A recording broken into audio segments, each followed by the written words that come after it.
Hello students, हमारे एक और वीडियो में आपका स्वागत है।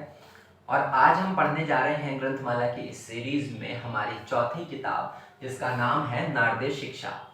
तो ये एक बहुत छोटी सी किताब है। इससे पहले हमने हमारी पिछली वीडियो में एक छोटी सी और किताब कवर किया है, जो कि थी दत्तिलम, जो दत्तिल मुनि ने लिखी थी 5वीं शताब्दी में।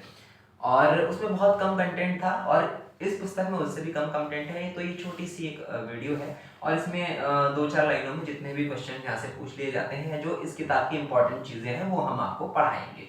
इससे पहले अगर आपने दत्तिल की दत्तिलम नहीं पढ़ी है हमारे माध्यम से, हमारे चैनल के माध्यम से, तो नीचे मैंने डिस्क्रिप्शन में उसका लिंक दिया हुआ है। आप अभी जा करके उस वीडियो को जरूर देखिए और अपने फ्रेंड्स के साथ शेयर कीजिए। हमें बहुत सारा प्यार दीजिए ताकि हम इसी प्रकार से मेहनत कर सकें। तो चलिए शुरू करते हैं अपनी चौथी किताब, जिसका नाम है नारदीय शिक्षा। तो देखिए, नारदीय शिक्षा जो है वो प्राचीन काल की पुस्तक है, जिसको और इसको नारद मुनि ने लिखा है। ये भी आपको याद रखना है, ठीक है। नारद मुनि, ऐसा माना जाता है कि एक से ज्यादा नारद म्यूजिक में हुए हैं, क्योंकि इसके बाद एक और किताब आप पढ़ने वाले हैं जिसका नाम है संगीत मकरंद, जो भी नारद ने लिखी है। लेकिन संगीत मकरंद एक मध्यकाल की, और मध्यकाल में भी देखें तो पूर्व मध्यकाल की पुस्तक है, जबकि नारदीय शिक्षा प्राचीन काल की श्रेणी में आती है, ठीक है। तो हम ये मानते हैं कि दो नारद हुए हैं, एक नारद प्राचीन काल में है और दूसरे नारद जो है वो मध्यकाल से बिलोंग करते हैं, ठीक है। तो इतना आपको याद रखना है। देखिए, 7वीं और 8वीं शताब्दी जब प्राचीन काल में थी, तो उस शताब्दी में दक्षिण भारत की तरफ बहुत सारे भक्ति आंदोलन हो रहे थे, ठीक है। ईश्वर से संगीत को जोड़ा जा रहा था, तो उसे जोड़ने के लिए संगीत का खूब प्रचार भजनों के द्वारा किया गया। मंदिरों में भजन गाए जाते थे, सामवेद का गायन हुआ करता था। जैसे कि हम जानते हैं कि जब संगीत अपने शुरुआती दौर में प्राचीन काल में था, तब ऐसे भजन नहीं गाए जाते थे, सामवेद हुआ करता था। सामवेद में जितने हमारे वेदों के मंत्र हुआ करते थे, उनका उच्चारण किया जाता था, जिनको सामगान कहा जाता था। और हमने इससे पहले किताबों में पढ़ा भी है कि सामगान में केवल कितने स्वरों का प्रयोग होता था? 3 स्वरों का। कौन कौन से? उत्ताल, अनुताल और त्वरित।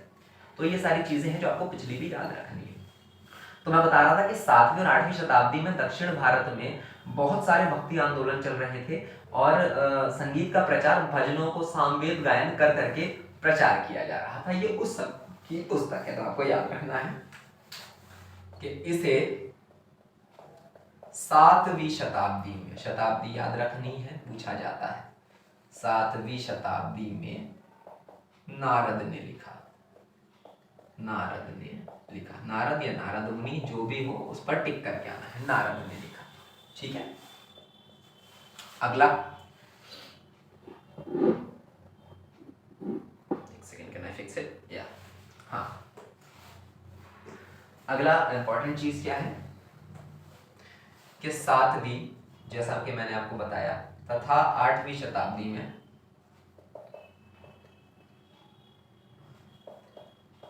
दक्षिण भारत में कई भक्ति आंदोलन हुए। भक्ति आंदोलनों के चलते भजनों के रूप में, भजनों के रूप में, या आप कह लें साम गायन के रूप में,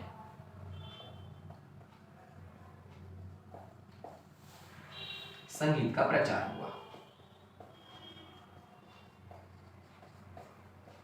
संगीत का प्रचार, ठीक है। 7वीं शताब्दी का ग्रंथ है, नारद मुनि ने लिखा। और 7वीं और 8वीं शताब्दी में दक्षिण भारत में बहुत सारे भक्ति आंदोलन हो रहे थे, जिनमें भजनों के द्वारा संगीत का प्रचार प्रसार किया जा रहा था। अब आते हैं इंपॉर्टेंट चीजों की तरफ, ठीक है।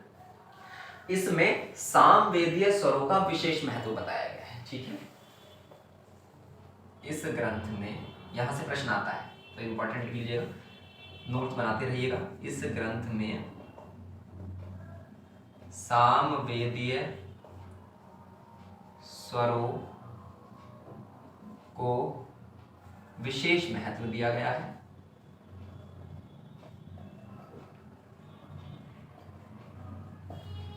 विशेष महत्व दिया गया है, ठीक है। और विशेष महत्व देते हुए 7 ग्राम रागों का वर्णन किया गया है। ठीक है, यहां से भी प्रश्न पूछा जाता है। इस ग्रंथ में 7 ग्राम रागों का वर्णन किया गया है।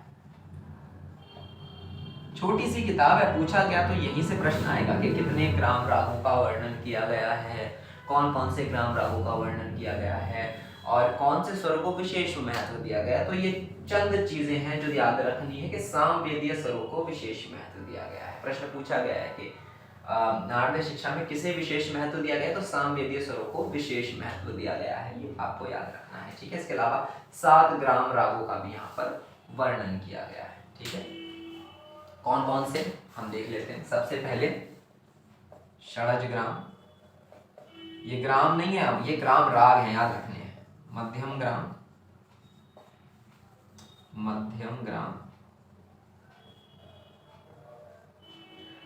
ठीक है। शाड़व, ये भी ग्राम राग का नाम है। ठीक है, शाड़व एक ग्राम राग का नाम है। पंचम, ये भी एक ग्राम राग है। तो शाड़व ग्राम, पंचम ग्राम, मध्यम ग्राम और षडज ग्राम, ये 4 बताया गया। इसके अलावा साधारित, साधारित भी अगला षडज ग्राम है। ठीक है, कौशिक मध्यम,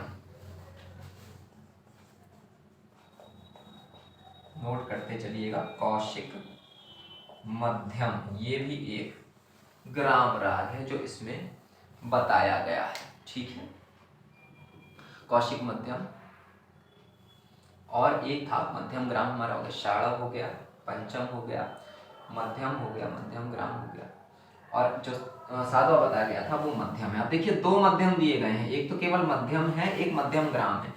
तो मध्यम ग्राम अलग ग्राम राग है और मध्यम ग्राम राग एक अलग ग्राम राग है। ठीक है, इसके आगे ग्राम लगा हुआ है, तो मध्यम ग्राम ग्राम राग इसको बोल सकते हैं और इसको केवल मध्यम ग्राम राग बोलेंगे। तो ये याद रखने वाली चीज है। ये 7 ग्राम राग है जो दिए गए थे, आप नोट कर लीजिए, नोट कर लीजिए जल्दी से।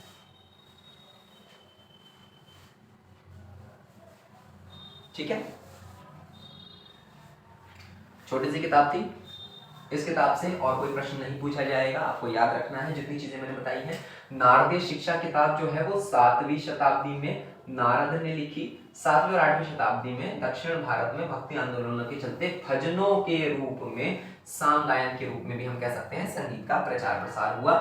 इस ग्रंथ में सामवेदीय स्वरों को विशेष महत्व दिया गया है।